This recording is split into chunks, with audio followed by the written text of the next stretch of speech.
네, 여러분에 대해서 이노베이션 말씀드립니다. 자, 이노베이션이 사실 여러분들이 생각하시고 또 제가 생각한 것보다 조금 더 시세를 내는 그런 모양새를 지금 이제 보여주고 있어요. 사실 그 이노베이션이 물론 AACR이라는 재료가 있기는 하지만 상당히 그 목숨이 오래 붙어 있네요. 네, 오래 붙어 있습니다. 자, 그러면 이걸 어떻게 봐야 되는지 이걸 말씀을 제가 드리도록 하겠습니다. 자, 그리고 영상의 끝부분에는 여러분들 이제 코스닥 쪽이 살아나요. 거래소보다 코스닥 쪽이 살아납니다. 그래서 이 액티브 쪽에 이제 개별주에 많이 집중을 하시는 게 좋아요. 반도체 쪽은 좀 속도 조절하고 있잖아요.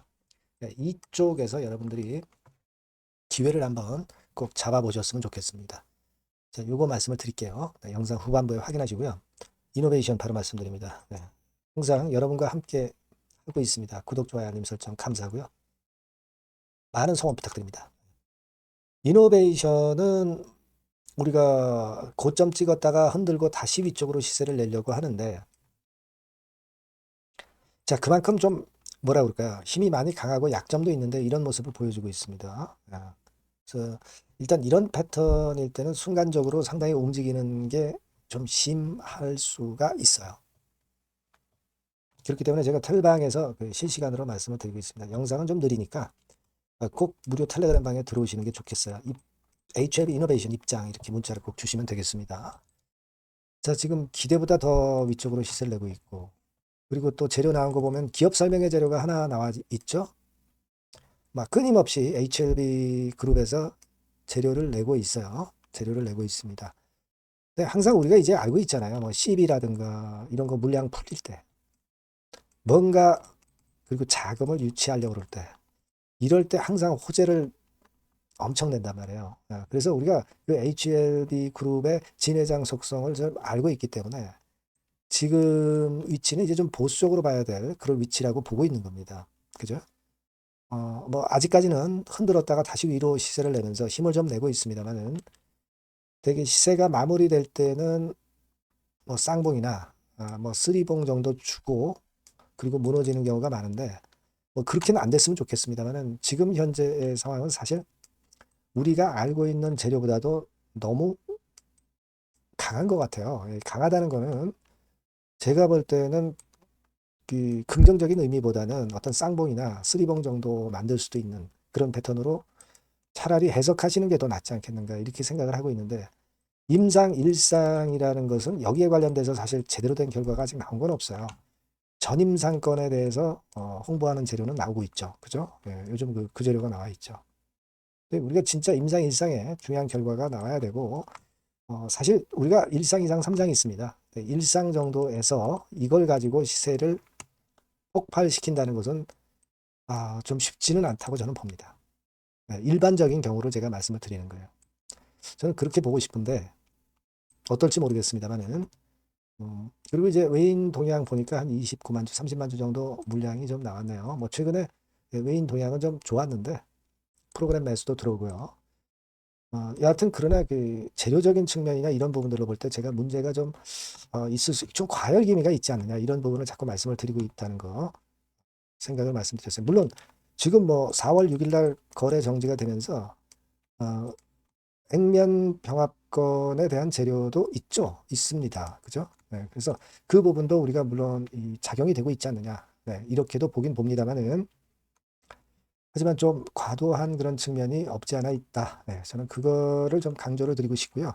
그 부분을 좀 생각하시는 게 더 낫지 않겠나 하는 생각이 좀 듭니다. 한번 이제 거꾸로지면은 사실 그때 하기에는 이미 늦은 경우가 많죠. 그걸 생각하시고 매매가 좋지 않나 싶고 우리가 지금은 아직 3회차 12 3월 31일 날 상장되는 게 물량이 아직 안 풀렸다는 거 생각을 해보실 필요가 좀 있고요. 그죠? 네, 요거 3월 31일이라면 그보다 한 이틀 전 앞서서 물량이 나올 수 있다는 거. 이 부분도 좀 보셔야 돼요. 네. AACR은 4월 17일 날 있지만 초록 발표는 이미 마무리가 됐거든요. 사실은 대개 초록 발표 이전에 더 큰 시세를 내는 경우가 많아요. AACR 발표 앞두고도 물론 이제 반등파가 나오지만 아주 강력하게 이전 고점 돌파해서 새로운 시세를 내는 경우는 그렇게 많지는 않습니다. 항상 주가는 미리 기대감을 선반영한다는 것을 생각을 하시는 게 좋겠다는 말씀을 좀 드리고 싶어요. 이렇게 자꾸 그 좋은 재료 내는 것은 물론 나쁘지는 않습니다만은 우리가 물론 그리고 자금도 한 300억 정도는 있죠. 300억 정도는 있어요. 뭐 적지는 않습니다만은 여기 확인이 되죠. 유동자산 해가지고 보면은 연금이 한 300억 정도는 있어요. 근데 우리가 이노베이션에 한 해에 들어가는 판매 관리비가 작년 같은 경우는 400억씩이나 들었어요. 이런 정도 수준이라면 한 해 정도 버틸 수 있는 정도의 자금인 겁니다. 300억이라는 거는. 그죠? 예. 그걸 생각해 볼 필요가 있어요.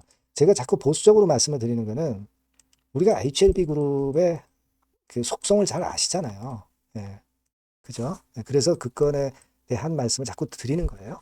물론 여러분들이 갖고 계신 게 주가가 자꾸 올라가면 좋죠. 올라가면 좋은데 예상이 틀려서 올라가면 좋은데 그래도 지금 타임에서는 제가 말씀드리고 싶은 의견을 드리는 거예요.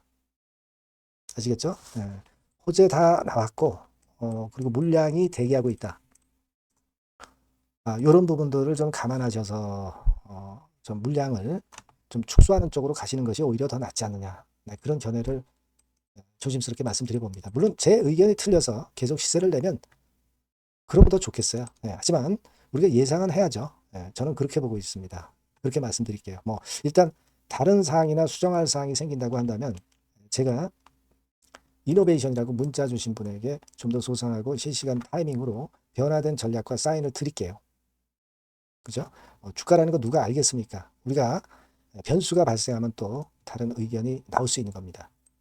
그리고 무료 텔레그램 방도 들어오실 필요가 있습니다. 네, HLB 이노베이션 입장 이렇게 문자 주시면 텔방에 초대해서 거기서 소상히 실시간으로 말씀드릴게요. 네, 이렇게 말씀드리고요. 제가 그 액티브 종목을 말씀드린다고 그랬죠? 네, 요거 지금 말씀을 드릴게요. 네, 여러분 이제는 말이죠. 액티브 ETF가 새로 출범하는 거를 여러분들이 잘 알고 이 액티브 종목을 집중 공략을 하셔야 됩니다. 그래서 제가 액티브 종목을 말씀을 드릴 거예요.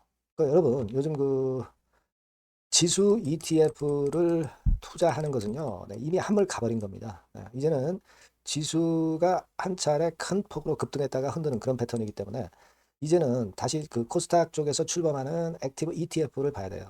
근데 여러분들이 뭐 ETF를 하라는 말씀이 아니라 그 액티브 ETF에 편입이 될 종목을 해야 된다는 거예요. 네. 그냥 뭐 개인들 사는 종목들이 되는 건 절대 아니고요. 실제로 이 액티브에 편입이 되는 종목들, 네, 이런 종목들만이 차별적으로 또 큰 시세를 낼 거예요. 물론 여러분 코스닥 쪽 액티브 쪽 ETF가 새로 출범하는 겁니다, 여러분. 그걸 여러분들이 주목을 하실 필요가 있다. 그래서 여기에 대한 말씀을 제가 드리려고 해요. 그래서 삼성하고 타임폴리오 쪽에서 먼저 이제 시작을 하는데 시작을 할 따름이고 이걸로 그냥 끝이 아니라 계속 연이어질 수 있다는 부분들을 여러분들이 생각하셔야 됩니다. 그러니까 결국 이제 이 기관에서 만드는 이 기관에서 만지는 종목들만 될 수밖에 없는 그런 패턴이 될 가능성이 높다는 거죠. 아마 기사들을 통해서 어느 정도 여러분들이 감 잡고 계실 겁니다. 그거거든요. 그래서 우리가 이 액티브 종목을 해야 된다. 이걸 우리가 공략을 해야 된다. 이 말씀을 좀 드리고 싶은 거예요. 네.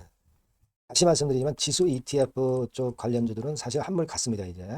이제는 진짜 그 종목들 중에서 액티브 자산운용 쪽들이 간택하는 종목들만 간다 이거예요.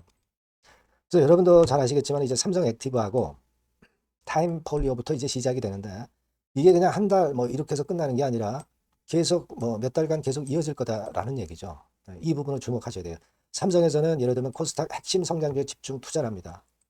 어리버리한 종목들은 투자를 안 한단 말이에요. 그러니까 이런 쪽만 올라갈 거예요. 그리고 타임폴리오 같은 경우는 신성장 종목 이쪽을 주로 공략을 하는 거예요. 그겁니다, 여러분. 그래서 여기 그 제가 설명을 드렸지만은 국내 증시 역사상 최초입니다. 코스닥 비교지수 액티브 ETF가 등장하는 겁니다. 그러니까 기초 지수를 단순히 복제하지 않고, 그러니까 지수 쪽 ETF가 아니라는 얘기예요. 지수 쪽 ETF는 주로 이제 패시브라고 그러죠. 패시브. 펀드 매니저가 종목과 비중을 직접 결정을 하는 거니까 우리는 여기서 이 종목을 잡자 이거예요. 아시겠습니까? 시총 상위주에 대한 쏠림 현상이 됐던 거는 이거는 지수 ETF예요. 그죠? 그러니까 종목별 차별화 장세 대응에 용이하다는 겁니다. 이걸 우리가 명확히 파악하고 대응을 하셔야 된다는 얘기예요.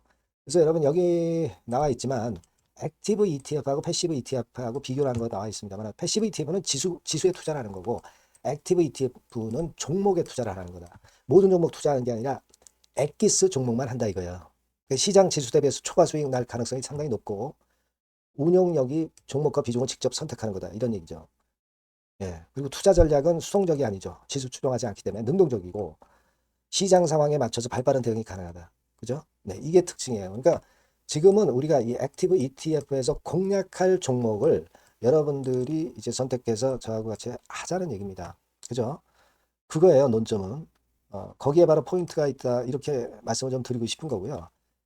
자, 여기 보시는 바와 같이 자산운용사가 그 삼성과 타임 이후에도 계속 출범해요. 하나자산운용, 미래에셋, KB, 신한, 한국투자신탁운용 이런 식으로 출범합니다. 그러니까 선도 주자인 삼성이나 타임 같은 경우가 분명히 이제 상당히 고무적인 좋은 결과를 만들어낼 거란 말이에요. 그렇게 되면서 이쪽으로 또 자금이 몰리는 겁니다, 여러분. 지수 ETF 쪽이 아니에요. 액티브 ETF 쪽으로 몰린다 이거예요. 자, 그렇기 때문에 이 건과 관련된 액티브 관련주를 제가 말씀을 드릴 거예요. 그게 뭐 한 종목으로 끝나는 게 아니라 지속적으로 말씀을 드릴 겁니다, 여러분. 그러니까 여러분들이 이 전번으로 액티브라고 꼭 문자를 주시면 아시겠죠? 뭐라고요? 액티브. 그죠? 능동적인 그런 뜻이죠. 액티브라고 문자를 주시면 제가 그 종목과 매수 타임과 매도 타임과 중간중간 AS까지 드릴 거예요. 액티브라고 꼭 문자 주셔서 이번에 한번 좋은 기회 한번 발견해 보시자고요. 네, 아시겠죠? 네, 감사합니다.